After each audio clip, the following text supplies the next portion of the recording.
135 ಶಾಸಕರನ್ನು ಹೊಂದಿರುವ ಸರ್ಕಾರ, ಚುನಾಯಿತ ಪ್ರತಿನಿಧಿಗಳನ್ನು ಹೊಂದಿರುವ ಸರ್ಕಾರ, ಸಿದ್ದರಾಮಯ್ಯ ನೇತೃತ್ವದ ಸರ್ಕಾರವನ್ನು ಅಲ್ಲಿ ಕೇಂದ್ರ ಸರ್ಕಾರ ಡಿಸ್ಟೆಬಿಲೈಸ್, ಇದನ್ನು ಸಾಕಷ್ಟು ಮಹಾರಾಷ್ಟ್ರದಲ್ಲಿ ಇದೇ ರೀತಿ ಮಾಡಿದ್ದಾರೆ.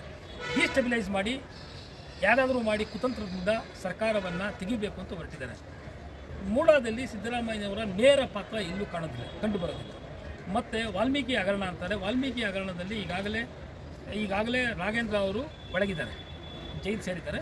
ಮತ್ತು ಅದನ್ನು ಅವರು ಇಡಿ ಏನೋ ಕಾರ್ಯತ ಈಗ ಮುಂದುವರಿಸ್ತಾ ಇದೆ, ತನಿಖೆ ಮುಂದುವರಿಸ್ತಾ ಇದೆ.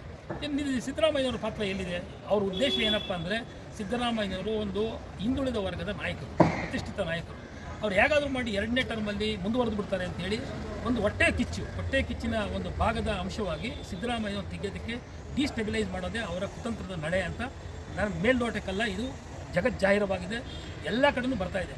ಅಲ್ಲಿ ಈಗ ಮಹಾರಾಷ್ಟ್ರದಲ್ಲಿ ಉದ್ಧವ್ ಠಾಕ್ರೆ ಸರ್ಕಾರ ಎಂಥ ಬಲಿಷ್ಠವಾದ ಸರ್ಕಾರವನ್ನು ತೆಗೆದು ದೆಹಲಿಯಲ್ಲಿ ಕೇಜ್ರಿವಾಲ್ನ ಈಗಾಗಲೇ ಮುಖ್ಯಮಂತ್ರಿ ಅವರ ಯಾವುದು ಡೈರೆಕ್ಟ್ ಇನ್ವಾಲ್ವ್ಮೆಂಟ್ ಇಲ್ಲ, ಸುಮ್ಮನೆ ಏನೋ ಒಂದು ಕೇಸ್ ಮಾಡಿ ಅವರಿಗೆ ಜೈಲಿಗೆ ಹೋಗಿಸಿದ್ದಾರೆ. ಸಿಸೋಡಿಯಾರ್ ಅಂತ ಬರ್ತಾಯಿತ್ತು, ಎಲ್ಲಿ ಚಾನ್ಸ್ ಪಾರು ಈಗ 230 240ಕ್ಕೆ ಬಂದು ನಿಂತಿದೆ. ಈ ರೀತಿ ಮಾಡ್ಕೊಂಡೋದ್ರೆ ಜನಕ್ಕೆಲ್ಲ ಗೊತ್ತಾಗುತ್ತೆ, ಏನು ಕಣ್ಕಟ್ಟೇನು ಮಾಡೋಕ್ಕಾಗೋದಿಲ್ಲ. ಈ ಸಂದರ್ಭದಲ್ಲಿ ಇನ್ನೂ ಸ್ನೇಹಿತರು ಮಾತಾಡೋದು, ಇವತ್ತು 6.5 ಕೋಟಿ ಜನಕ್ಕೆ ಭಾರಿ ಅವಮಾನ ಮಾಡೋದಕ್ಕಾಗ್ತಾಯಿದೆ. ಯಾವತ್ತೇ ಅದನ್ನೆಲ್ಲ ಕಾನೂನು ಪ್ರಕಾರವಾಗಿ ಏನು ಸೈನು ಮಾಡಿದಂಥ ಇರ್ತಕ್ಕಂಥ ಮುಖ್ಯಮಂತ್ರಿಗೆ ಯಾವುದೋ ದಾಖಲಾತಿಗೂ ಸೈನ್ ಮಾಡಿದ ಏನೂ ಮಾಡಿಲ್ಲ. ಅಂಥ ಮುಖ್ಯಮಂತ್ರಿಗೆ ಒಂದು ಕಪ್ಪು ಚಿಕ್ಕೆ ಬೆಳೆಯೋದಕ್ಕೆ ಹೊರಟಿದ್ದಾರೆ. ಇದನ್ನು ಎಲ್ಲ ಕರ್ನಾಟಕದಲ್ಲಿ ಅಲ್ಪಸಂಖ್ಯಾತರು, ಹಿಂದುಳಿದವರ್ಗು, ದಲಿತರು ಎಲ್ಲ ಹೋರಾಟಕ್ಕೆ ನಿಂತ್ಕೋತೀವಿ.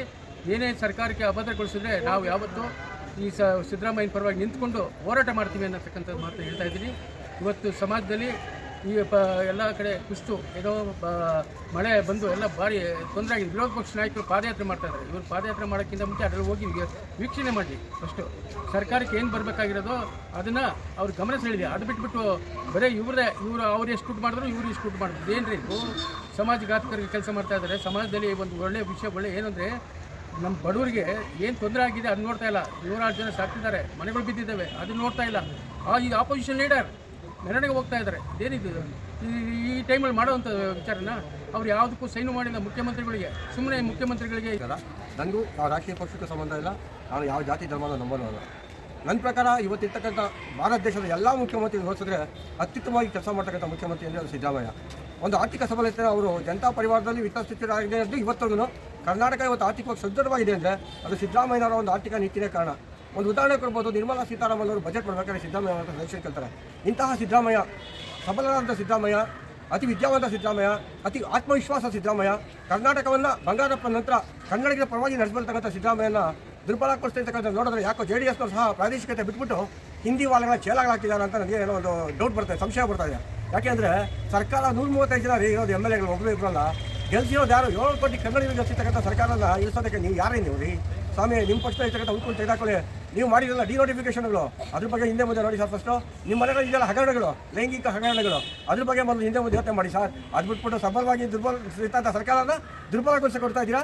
ಇಂಥ ಕೆಲಸ ಮಾಡಿದ್ರೆ BJP ಹೇಳ್ತಾ ಇದ್ದೀನಿ, 60 ಲಕ್ಷ ಸೀಟ್ಗೆ ಹೋಗಿದ್ದೀರಾ. ಲಕ್ಷದ ಮುಂಚೆ 89, 85, 2 ಸೀಟ್ ಇದ್ರೆ 0 ಸೀಟಿಗೆ ಬಂದ್ಬಿಡ್ತಾ ನಾನು ಹೆಚ್ಚಿಸ್ತಾ ಇದ್ದೀನಿ. ದಯವಿಟ್ಟು ನೀವು ತಪ್ಪನ್ನು ತಿಳ್ಕೊಂಡು ಹೇಳ್ತಾ ನಾನು ಎಲ್ಲ ಪಾದಯಾತ್ರೆ ಮಾಡ್ತಿದ್ದವ್ರಿಗೆ ಮನವಿ ಮಾಡ್ಕೊತೀನಿ. ಕರ್ನಾಟಕದಲ್ಲಿ ಉತ್ತಮ ಸರ್ಕಾರ ಇದೆ, ಕನ್ನಡ ಪರ ಸರ್ಕಾರ ಇದೆ, ಬಡವರ ಪರ ಸರ್ಕಾರ ಇದೆ. ಅದನ್ನು ನಡೆದುಬಿಟ್ಟು ನಾನು ಮಾತಾಡ್ತೀನಿ. ಧನ್ಯವಾದಗಳು.